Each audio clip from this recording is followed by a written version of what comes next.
E aí, tudo bem? No último vídeo, eu expliquei o modelo CIS, enquanto no primeiro eu expliquei uma ideia geral de como que se modela o fenômeno e falei que o fenômeno CIS estudado era bem simples. Então, no último vídeo, ou seja, o segundo vídeo, eu falei sobre como chegar nesse sistema de equações diferenciais que modelam esse fenômeno. Pois bem, a ideia agora é, partindo desse modelo bem básico, adicionar mais variáveis que descrevem mais coisas desse fenômeno e mais particularidades desse fenômeno e tentam aproximar mais a realidade desse sistema de equações. Uma coisa que vale observar para esse sistema é lembrar que n de t ele é o total de indivíduos da população, que é S de t, a quantidade de pessoas suscetíveis num determinado tempo, mais a quantidade de pessoas infectadas barra infectantes num determinado tempo. E se você tentar calcular a taxa de variação da população com relação ao tempo, isso vai dar ds dt mais di de t. Lembrando que S de t e de t são funções do tempo. Okay? Ou seja, ds dt mais di dt é basicamente você somar esses dois lados direitos das igualdades acima. E se você perceber bem, se você soma esses dois, isso resulta em zero. O que isso significa? Significa que dentro desse modelo não existe previsão da quantidade de pessoas na população aumentar ou diminuir. Ok? Então, nesse sistema, ele é um sistema conservativo, pelo menos com relação à quantidade de pessoas total da população. A quantidade de pessoas na população se conserva, porque a taxa de variação da quantidade de pessoas com relação ao tempo é zero. E nesse modelo eram previstos apenas dois movimentos associados a esses dois compartimentos. A população era dividida entre dois compartimentos, um compartimento de pessoas suscetíveis e um compartimento de pessoas infectadas barra infectantes. Apenas esses dois. E aqui estavam as pessoas infectadas. E os dois movimentos desse modelo era o de pessoas suscetíveis que se tornavam infectadas e essa quantidade, né, ao longo de um dia, de meio-dia, de acordo com a variação de tempo que você quer analisar o fenômeno, ele era descrito por beta sobre n vezes S vezes I. E aqui eu estou omitindo, mas é S de T, I de T e N de T. Mas aqui eu vou omitir. O outro movimento era o de pessoas infectadas barra infectantes que se recuperavam e voltavam para o grupo de pessoas suscetíveis. E isso era descrito por Mi vezes I. Agora, existe como tentar aproximar esse sistema de uma modelagem um pouco mais próxima da realidade, adicionando mais algumas variáveis. Não que dessa maneira não esteja descrevendo a realidade, mas se você tiver problemas um pouco diferentes, esse modelo já não consegue descrever bem. Um exemplo de algo que você possa querer inserir nesse modelo é o seguinte. Por exemplo, nesse grupo de suscetíveis, você pode imaginar que existe uma taxa de nascimento por dia, por mês, por ano nessa população. Eu vou chamar essa taxa de B. Por exemplo, pessoas que nascem, ou pessoas talvez que entram nessa sociedade, né, e migram para lá, para essa cidade. Enfim, a gente pode imaginar o seguinte também. Pode ser que pessoas morrem, né? Nessa sociedade você pode querer prever a taxa com qual costuma-se ter pessoas morrendo, né? Então, embora B seja um número, né, ele quer dizer, por exemplo, 5 pessoas por mês, 4 pessoas por mês, 10 pessoas por mês. Esse número pode prever tanto a taxa de nascimentos, né, como a taxa de imigração, pessoas entrando na cidade. Aqui talvez eu vou deixar por simplicidade de pensamento. A gente pode pensar só a nível de taxa de nascimento, né, quantas pessoas nascem naturalmente ali. E sendo que aqui eu não estou imaginando que as pessoas possam nascer com a infecção. Então, quando uma pessoa nasce, ela nasce automaticamente para dentro do grupo de pessoas suscetíveis. Dá para prever também, por exemplo, uma taxa de mortalidade da sociedade, né? As pessoas não só nascem, como morrem também. Então, pode acontecer, por exemplo, que o fenômeno, a cidade que você está analisando, a população, nessa população, você tem uma taxa de mortalidade que seja proporcional à população. Então, se a gente tiver uma taxa D de mortalidade, então a cada período de tempo, D pessoas das S, ou seja, uma porcentagem das pessoas S morrem. E por que não? Ao menos não relacionada à doença, uma porcentagem das pessoas infectadas também vai morrer. DI. E isso tem a ver com a taxa natural de morte, não relacionada com a doença. E, além disso, a doença em si pode causar morte. Então, pode ser que uma porcentagem de pessoas infectadas acabem morrendo e não consiga retornar ao grupo de pessoas suscetíveis. Então, aqui eu preciso prever também, ó. E eu vou chamar de delta. Então, delta I. Por exemplo, talvez essa doença tenha uma taxa de morte de 2%. Então, 2% das pessoas infectadas acabam morrendo. Então, colocando nome nessas variáveis que eu adicionei, aqui era a taxa de nascimento. D tinha a ver com a mortalidade, a taxa de mortalidade nessa sociedade, nessa população. E aqui também, né? Então essa mortalidade vai estar associada às pessoas suscetíveis e também às infectadas, sendo que essa aqui é uma taxa que não tem a ver com a doença. E essa aqui, então a primeira era a mortalidade natural, vou chamar de natural, né, no sentido de que naturalmente haveria nessa sociedade, independente de haver doença ou não, independente de ter essa infecção. E delta aí é a mortalidade associada à infecção. Da infecção. Então, como que a gente insere essas coisas novas no modelo? E, então, considerando essas variáveis que foram adicionadas ao problema, como que a gente consegue modelar esse fenômeno? Então, a taxa ds sobre dt ela era igual a beta sobre n vezes s vezes i, e isso diminuindo, porque isso é a taxa de infecção, né, a função de infecção, mais a quantidade de pessoas que se recuperavam, que estavam infectados e passam a se recuperar, como explicado no último vídeo. E a DI dt era, bom, positivamente essas infecções, essa quantidade de pessoas infectadas ao longo do tempo, eu posso tirar esse sinal de mais, mas ela é positiva, menos a taxa com a qual as pessoas se recuperam da doença. Agora, falta adicionar B. B pessoas nascem. Então, essa quantidade B, ela contribui positivamente para a variação da quantidade de pessoas suscetíveis nessa população. Sendo que aqui, lembrando que eu supus que as pessoas que nascem não nascem com a infecção, ok? Então eu não colocaria o B aqui embaixo, por exemplo. Essas pessoas que nascem contribuem no compartimento de cima de pessoas susceptíveis. Então, e essa é uma taxa por dia, né? Por hora, por mês, por semana. É uma taxa sobre tempo. É uma quantidade por tempo. E, no entanto, tem mais pessoas, tem outra coisa a se considerar. As pessoas nessa sociedade existe uma taxa de morte natural, né? Não, naturalmente na sociedade existe uma certa mortalidade nessa sociedade. E essa mortalidade pode acontecer tanto sobre as pessoas susceptíveis quanto sobre as pessoas infectadas. Então eu preciso subtrair DS.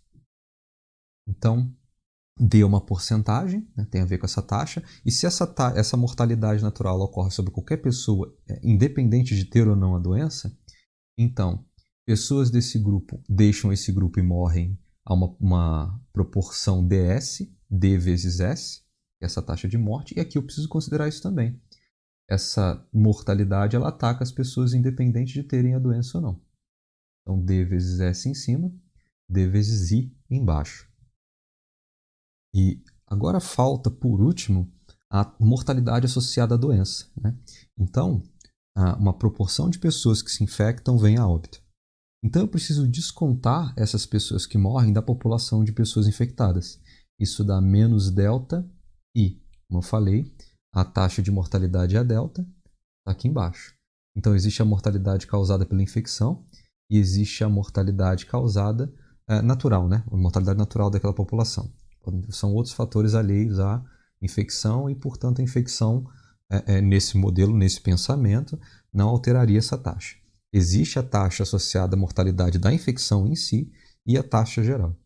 Então, o modelo, ele modificado se torna esse modelo aqui. E que, com alguma modificação, deixa eu passar essas cores para branco, a gente consegue juntar esses dois caras num só, né? Menos D vezes I menos delta I pode ser escrito como I pode ser colocado em evidência como menos D mais delta I. E é isso que eu vou escrever aqui.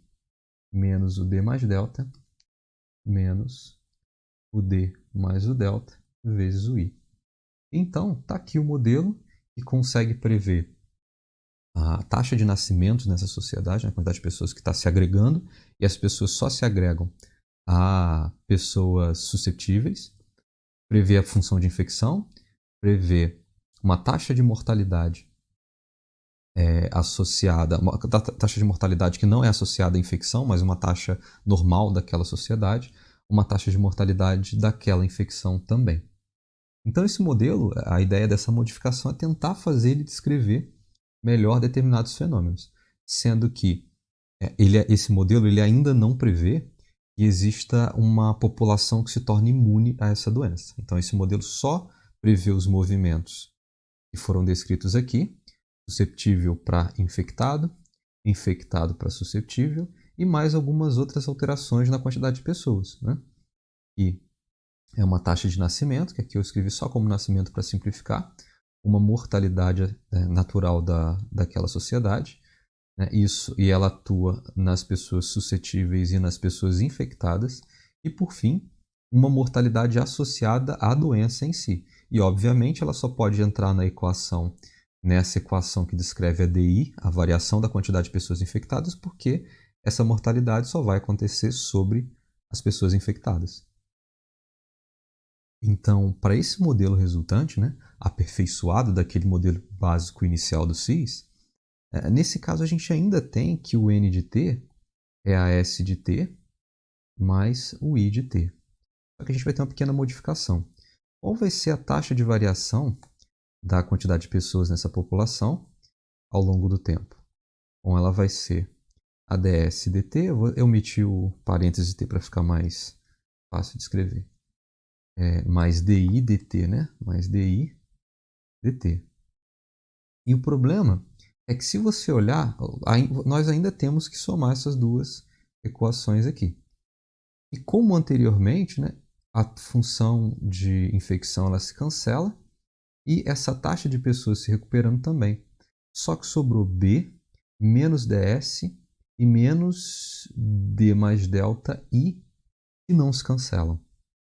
Então, somando essas duas equações, a gente vai ter o B, que é a taxa positiva, a gente vai ter o menos ds, esse D minúsculo ele atua no S, e menos D mais delta e I, então a gente fica com B menos ds menos D mais delta I. Então, que tipo de conclusão dá para tirar disso aqui? Deixa eu jogar isso aqui um pouco para cima. Vamos analisar o tipo de conclusão.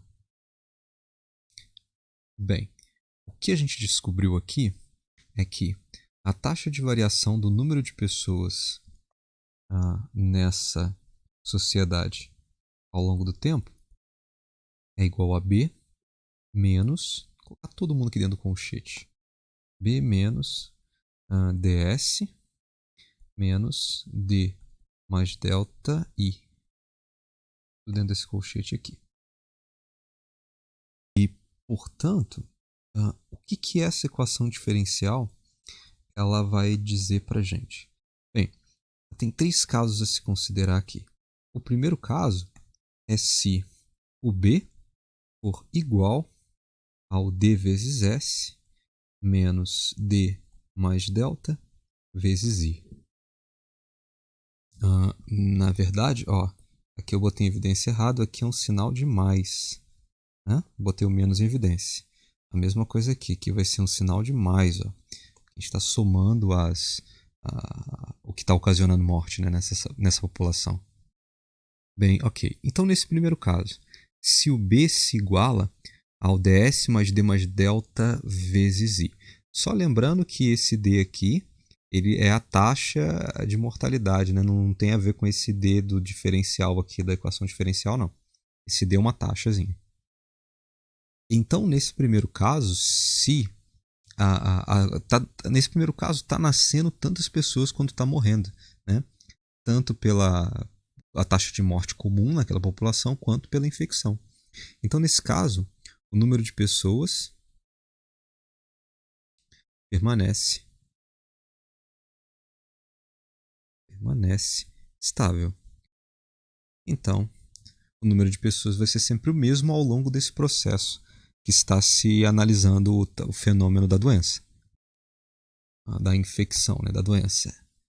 E uma outra possibilidade é se o B for maior que o ds mais o D mais delta vezes o I. E daí, nesse caso, está nascendo mais gente do que está morrendo. Então, o número de pessoas aumenta. E, por fim, a última possibilidade aqui é o B ser menor que o ds mais o D mais delta vezes o I. E aí, nesse caso, o número de pessoas, o número total, né, de indivíduos nessa população, ele diminui. Okay? Então, esses são os 3 casos a se observar que são relevantes quando se modela um determinado fenômeno de infecção através dessas equações. Então, para resumir, esse aqui então é o modelo, as equações diferenciais que descrevem esse modelo da conversa desse vídeo.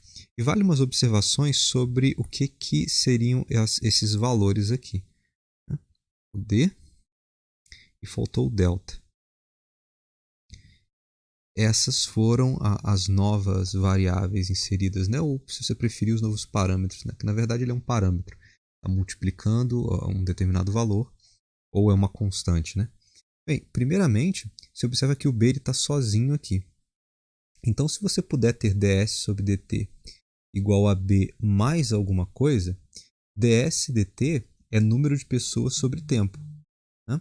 Então, o B ele vai ter que ter uma unidade de medida igual. Né? Ele vai ter que ter a mesma unidade de medida ali. Então, ele vai ter que ser número de pessoas por tempo. Então, o B vai precisar ser número de pessoas sobre tempo. Ok? Bom, o outro parâmetro que a gente tem ali, outra coisa que está precisando ser esclarecida, na verdade o gama a gente já falou, né? No último vídeo o gama já foi discutido. Né? Aqui é o D que é interessante, mas tudo bem, a gente pode lembrar. O gama, ele está multiplicando, a gente está dizendo que o ds dt, vou voltar para o gama aqui então, né? Só para relembrar, né? O ds dt é alguma coisa mais um gama i. E esse gama, ele está multiplicando o i, e gama i precisa ser número de pessoas sobre tempo. Né? E o i já é número de pessoas. Então, o gama tem que ser um sobre tempo. Então, o gama ele tem que ser alguma coisa 1 sobre tempo. E isso vai ser exatamente o mesmo caso do d. O d também tem que ser alguma coisa sobre tempo. Então, ele tem unidade de medida sobre tempo. Ou, se você preferir, né, tempo a menos 1, tempo a menos 1. E agora a mesma coisa com esse delta aqui. Esse delta ele foi colocado em evidência, mas ele é delta vezes i. E aí nessa equação você tem o di, deixa eu escrever melhor aqui, o di sobre dt é igual a uma série de coisas mais, ou melhor, menos, né? Menos o delta vezes i. E delta i, então, como ele é uma das parcelas que compõem o di dt, ele tem que ter unidade de medida número de pessoas sobre tempo. Mesmo caso das anteriores. Então, o delta ele precisa ter unidade de medida 1 sobre tempo. ou, se você preferir, tempo a menos 1. Então, eu acho que é isso. Esclarecidas aqui as unidades de medida desses novos parâmetros que a gente incluiu, não creio que falte mais nada para esse modelo. Então, esse aqui é o modelo CIS, ainda é o modelo CIS, mas é o modelo CIS com o incremento de mais algumas informações na tentativa de descrever melhor um determinado fenômeno que está tentando descrever através desse modelo. Aí, como foi dito, esse modelo ainda não prevê a questão da formação de imunidade, mas para alguns tipos de doença em que não é possível se formar uma imunidade, pode ser um bom modelo para se prever. Prever, no caso, o comportamento, né, ao longo do tempo dessa quantidade de pessoas em cada compartimento. Né? E lembrando que no caso desse modelo, não é necessariamente estável a quantidade de pessoas ao longo do tempo. E para esse vídeo era só isso mesmo que eu queria discutir com você. Bons estudos e é isso aí.